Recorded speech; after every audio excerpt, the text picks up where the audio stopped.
भैया इस वक्त हम लोग उत्तर प्रदेश के गोरखपुर जिले में हैं।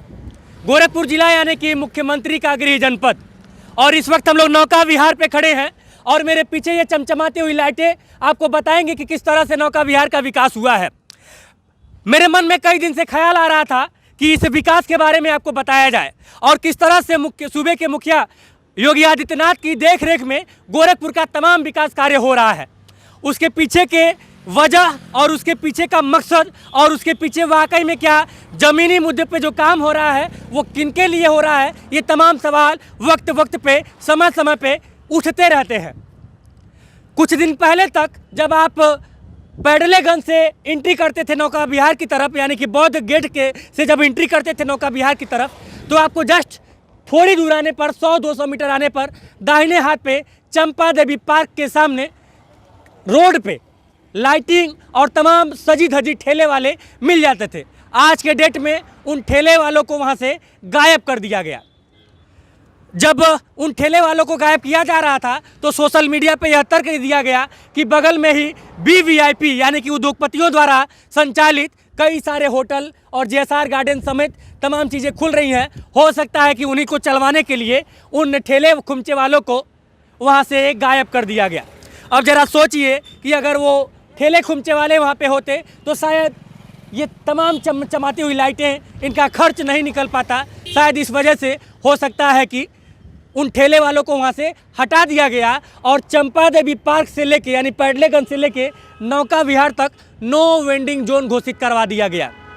अब इसके पीछे जो मकसद था वो मकसद स्वयं मुख्यमंत्री जी का है या फिर गोरखपुर के तमाम आला अधिकारियों का है, यह भी हमेशा से अभी तक सवाल ही है। अब जरा इस बात को समझिए कि जब JSR गार्डन को बनवाया जा रहा था, आपको देखिए इसमें कोई बुराई नहीं है कि इतना शानदार जगह गोरखपुर को मिला हुआ है, लेकिन गोरखपुर और खासकर नौका विहार को नौका विहार बनाने वाला कौन था? क्या वो ठेले वाले खुमचे वाले लोग नहीं थे? क्या वो तमाम गरीब लोग नहीं थे जिनकी यहाँ से वहाँ तक ठेले किनारे लगते थे? उनके लगने की वजह से जाम भी नहीं लगता था, उनकी लगने की वजह से किसी को दिक्कत भी नहीं होती थी। वो वाइट पट्टी से कई फीट अंदर अपना ठेला लगाते थे और इमरजेंसी वाला कोई भी किसी भी तरह का मामला इस रोड पे नहीं हुआ करता था, लेकिन उनको हटा दिया गया। बहरहाल जो भी किया गया बहुत अच्छा। हो सकता है कि गरीबी, इस देश से गरीबी हटाने का एक नया तरीका हो कि गरीबों को ही हटा दिया जाए। अब हम थोड़े से पॉजिटिव पॉइंट की तरफ बढ़ते हैं।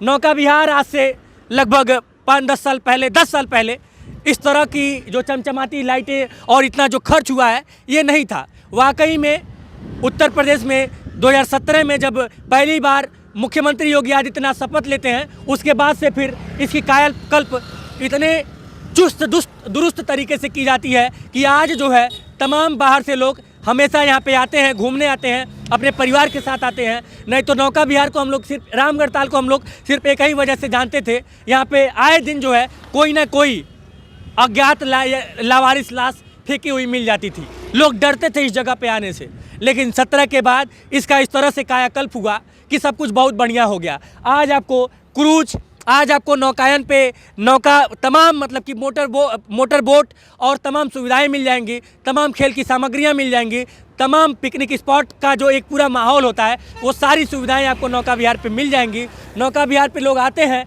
एंजॉय करने आते हैं, अपनी फैमिली के साथ आते हैं।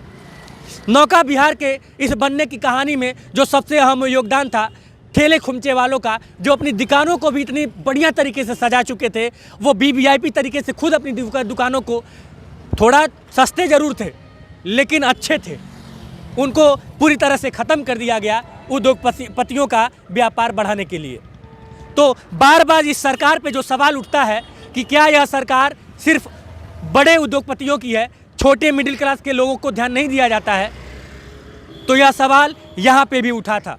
यहाँ पे भी लोग कहते हैं कि किस तरह से ठेले वालों को ख़त्म कर दिया गया और 1, 2, 5, 10 ठेला वाला नहीं, कम से कम 150 ठेले यहाँ से हटा दिए गए और उन 150 ठेले वाले का आज के डेट में जो रोजी रोटी है, एक ठेले पे लगभग 2 से 3 लोग हुआ करते थे, यानी कि 150 गुणा 3 कर लीजिएगा।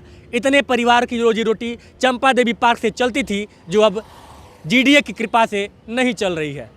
बाकी मैंने तारीफ़ भी किया और जो निगेटिव पॉइंट था वो भी बताया। क्या बीता होगा उन ठेले वालों पर आप समझ सकते हैं, क्योंकि उनके लिए महीने का 10,000, 15,000, 20,000 कमाना, उनके परिवार को चलाना, ये बहुत बड़ी बात हुआ करती थी।